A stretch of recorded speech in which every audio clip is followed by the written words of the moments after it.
Hi there, I'm Shane Spiers and welcome to another edition of the Summit Interviews, beaming out to you from the beautiful city of Bath in the UK. My guest today is Allon Khakshouri. Allon, a very warm welcome. Great to have you on the show. Thank you so much. Where are you calling in from today? I'm calling from Israel, Oh, sunny Israel. lovely. For those of you that don't know him, Allon went from being an awkward kid with learning disabilities to pursuing his dream career and representing professional tennis players. He has managed three world number one professionals, including Novak Djokovic. Allon has negotiated eight-digit endorsement deals for his clients. In addition, he has been the tournament director for major professional tennis events in China, Thailand and Uzbekistan. These events were globally televised, attracted the likes of Nadal and Federer, and were attended by presidents, ministers and national celebrities. Allon is a law graduate from the London School of Economics, has a master's in diplomacy and is a member of the New York Bar. Wow, fantastic. Allon, the title of our interview today is How to Become Focused Like a World-Class Athlete, and we have 5 minutes for the interview. If you're ready, I'll start the clock. Sure. So let's start. What can business owners learn from professional athletes? Well, first of all, I think professional athletes, like their goal is to be the best at whatever they do.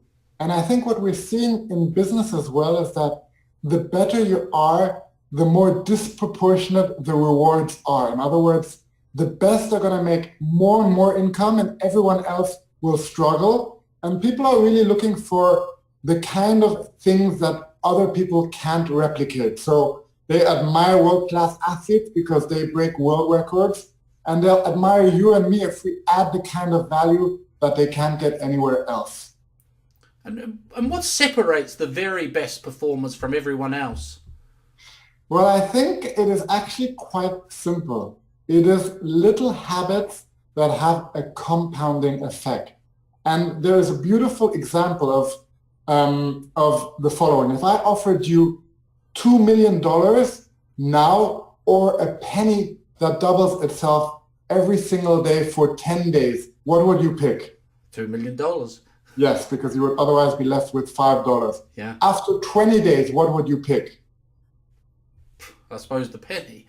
No, you'd be left with $5,000. Oh, yeah. But after 30 days, the one penny would amount to over $5 million. In other words, small, little, consistent efforts can trigger massive results. And I think that is what separates world-class athletes from everyone else. And they do it in all areas of their lives. They do it when they practice, they do it when they compete, but they also do it in their recovery. And that's one of my favorite topics, one of the areas we can really learn so much from athletes.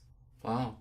And how can we develop the kind of motivation that will help us persist through setbacks and challenges?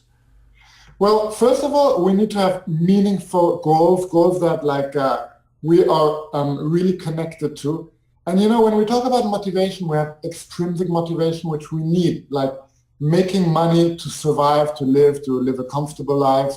We often have deadlines, but then there's the intrinsic motivation, and that's what separates great athletes and even great entrepreneurs from everyone else. It's the hunger to grow as a person, to learn new skills, to build your own character.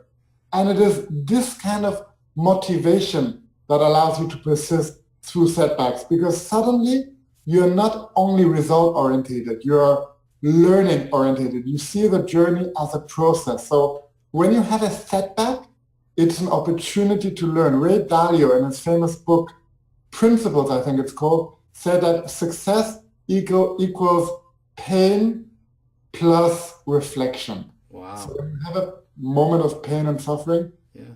use it to think about what went wrong, what can you learn, what can you do differently. Yeah. And what is a high performance lifestyle and how can business owners benefit from this? Well, to me, a high performance lifestyle has two elements. On the one hand, we pursue a specific career and we ensure that we have sustainable success by creating strategies and habits that ensure that we continuously move towards our big goals. But at the same time, high performance means that we do all that while taking care of our own well-being and while we take care of our most important relationships, like our marriage, our family, our friends. Right. And how do our beliefs restrict our success, and what can we do to change them? Well, beliefs are something very tricky because they often happen beneath our consciousness. They're often invisible. And the reason why beliefs are so powerful is they function like a thermostat in all the different areas of our lives. They really regulate how successful we can be, what kind of relationships we have, how good we'll feel about ourselves. And if you take the example of money, I can prove you that example. Like, take Bill Gates. Let's say you strip him of all his money. Where do you think he'll be in a year from now? Successful. Exactly. And now take like a very poor guy who wins the lottery. Where will he be in 2 years in all likelihood? Probably lost all the money. Exactly. These are the invisible scripts we have in our head, but we can also use it to our advantage. You take a runner like Roger Bannister. You may have heard of him. Yep. He was the first man to run a mile under 4 minutes. And he did it in a time when people thought it was humanly impossible to do that. And the way he programmed his mind was that apart from working very, very hard, he did daily visualizations, really seeing himself break that benchmark. And then when he finally broke that benchmark, guess what happened? Probably set himself a new one. No, other people within days also broke that record. Yeah. And within a year, about 35 people broke that record. And now I believe that time, his time is being broken like on a regular basis, like in colleges and in America or universities in England. And that is the power of beliefs. Yeah. Wow, that's great stuff. Allon, thank you for that. So sadly we've come to the end of our time. Folks, for more resources, check out Allon's website, www.allonKhakshouri.com.